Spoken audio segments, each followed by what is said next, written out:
berlaku, dan ini adalah kiriman email seorang pelajar. Katanya Rashidi berkongsi pengalaman beliau. Perkara ini berlaku pada tahun 1999 dan ketika itu beliau dan juga beberapa rakan sekolahnya telah pun diberi peluang untuk berkilah ataupun untuk menghadiri satu kos ataupun menghadiri ini dia, menghadiri satu kos lah leadership course yang dianjurkan oleh sekolahnya. Dan tempat yang beliau pergi adalah di Pahang bahagian mana yang dipanggil Taman Negara. Kata Rashidi, bila masuk kawasan ni, di luarnya sebelum kita masuk ke dalam, di tempat kami akan berkelah dan juga berjumpa lagi pelajar-pelajar dari negara lain, dari sekolah lain, kami harus memasuki dan agak jauh ke dalam. Bila masuk sampai dalam KC, tak seorang pun, katanya di sini, tidak seorang pun boleh berhubung dengan dunia luar kecuali dengan menggunakan telefon satelit yang disiapkan untuk kecemasan. Itulah kata Rashidi yang pernah menghadiri camp ini pada sekitar tahun 1999. Apa yang berlaku bila saya berada di sana dan kita bermalam, lebih kurang nak dekat seminggu berada di dalam hutan, dan apa semua kita nak buat, katanya di sini aktiviti semua di dalam hutan. Pernah satu malam ni, kata Rashidi, saya terasa amat haus. Dan bila saya bangun, keluar dari kemah saya, nak keluar untuk pergi ke meja yang ada mereka sediakan air, saya lihat semua orang dah tidur kecuali ada 3-4 orang yang lain, pengawal di waktu malam, sedang duduk berbual-bual dekat satu sudut. Jadi saya keluar dari kemah saya gunakan selipar, saya berjalan. Sedang berjalan, saya pusing ke belakang, tengok 3 orang yang menjaga kawasan kemah itu sedang berborak-borak, kata Rashidi.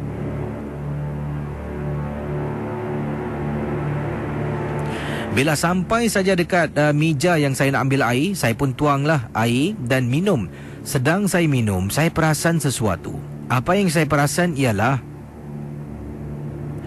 di belakang 3 jejaka yang sedang berbual, ada seorang perempuan jalan, tapi mereka tak perasan. Saya sedang minum, tiba-tiba beri tumpuan perhatian kepada wanita yang jalan langsung di belakang mereka. Kemudian 3 orang lelaki yang sedang minum air, kata Rashidi, perasan yang saya sedang perhatikan mereka. Mereka ambil lampu solo dan solo dekat saya. Saya lambai tangan, tapi tetap tumpuan saya tidak bergerak tengok pada satu benda yang sedang bergerak dalam gelap macam manusia.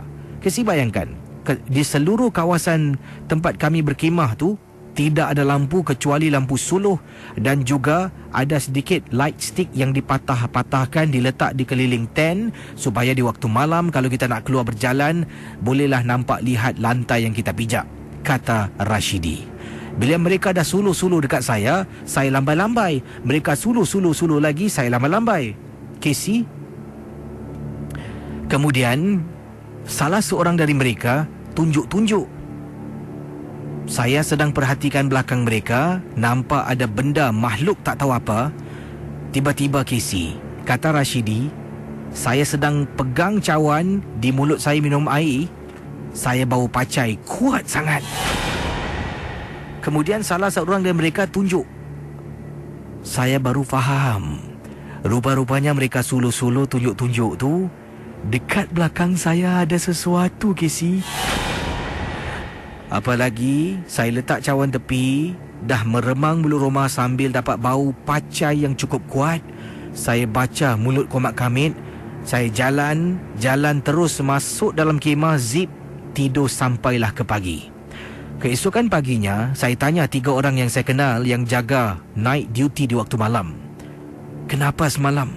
Apa yang kau nampak? Mereka bertiga kata mereka nampak di belakang saya. Tak pasti nampak apa, tapi macam ada susuk tubuh berbungkus warna putih dalam hutan Taman Negara. Casey, saya pula beritahu mereka, dekat belakang mereka nampak perempuan. Rupa-rupanya perempuan yang jalan di belakang mereka tu adalah kawan dekat kemah tu yang cuba nak takut-takutkan siapa yang bangun malam. Baik-baik saya nak ditakutkan, saya yang terkena sendiri. Di belakang saya, Casey, ada benda boleh saya katakan Rashidi sebagai makhluk halus. Kisah-kisah yang